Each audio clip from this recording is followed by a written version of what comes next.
The distress beacon crackled through the static of deep space, but it wasn't the usual automated emergency signal. This one carried a voice, high-pitched, trembling, and unmistakably young. "Please, anyone? My mom is stuck. Please help." Kira exchanged a glance with Everett across the cramped cockpit of their salvage vessel, the Nomad's Fortune.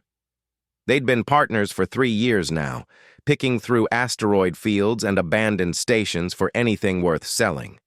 This was different. "Could be a trap," Everett said, his fingers already plotting an intercept course despite his words. His jaw was set in that particular way Kira had learned meant he was going to do something reckless anyway. "Could be," Kira agreed, pulling up the sensor readout. "But that sounds like a kid." The coordinates led them to a debris field orbiting a dead moon. Amidst the wreckage of what looked like a small transport vessel, they found the source of the signal, a spherical pod no bigger than a closet, its hull scored with blast marks.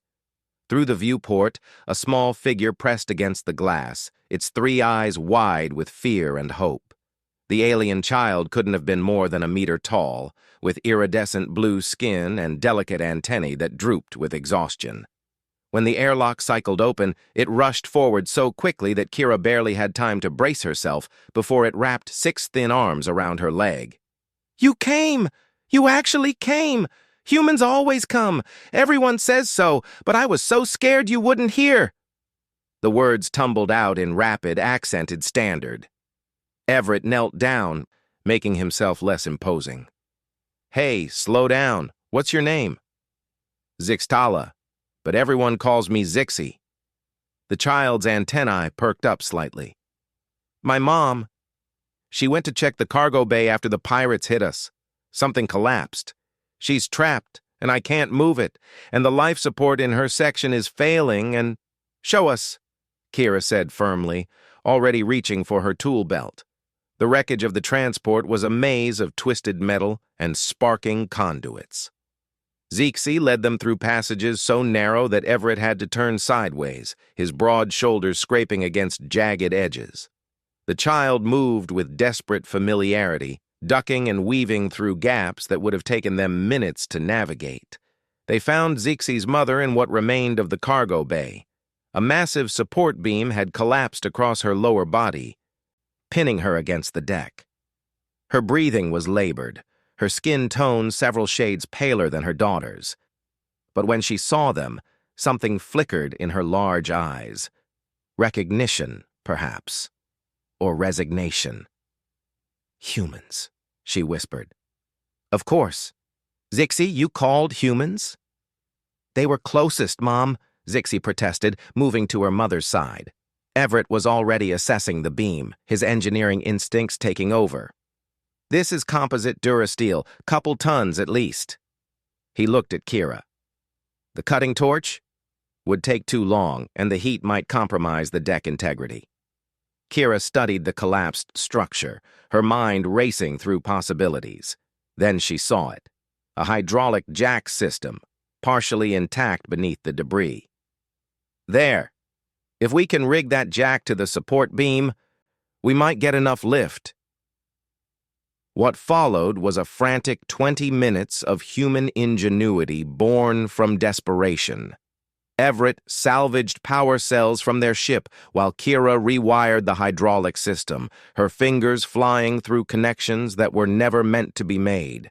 Zixie helped where she could, her small hands perfect for reaching into tight spaces, passing tools and holding wires steady. "Why are you doing this?" Zixie's mother asked, her voice weak but curious.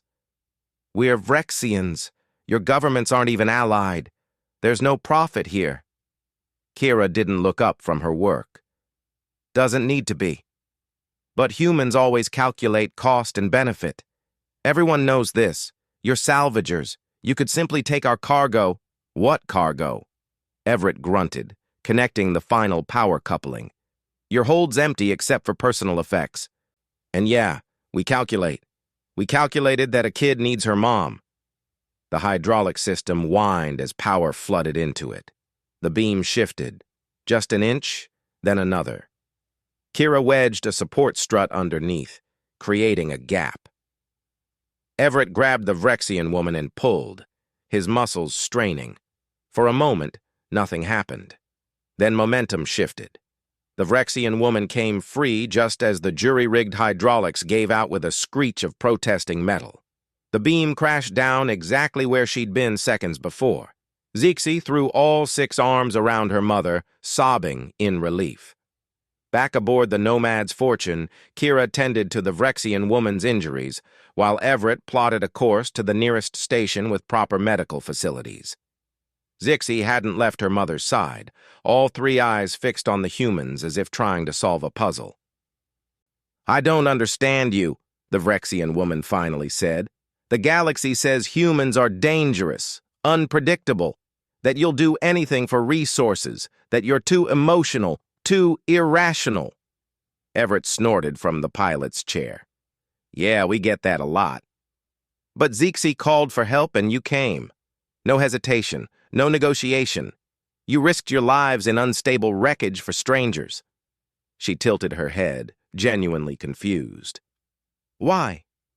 Kira sat back, wiping hydraulic fluid from her hands.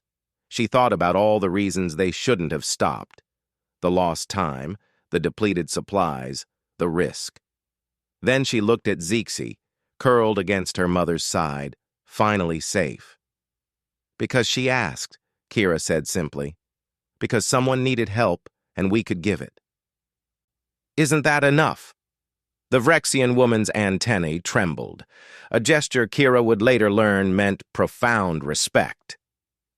"For humans, apparently it is. Perhaps that's why you're dangerous. Not because you're cruel, but because you're kind in a universe that doesn't reward kindness." "Maybe," Everett called back.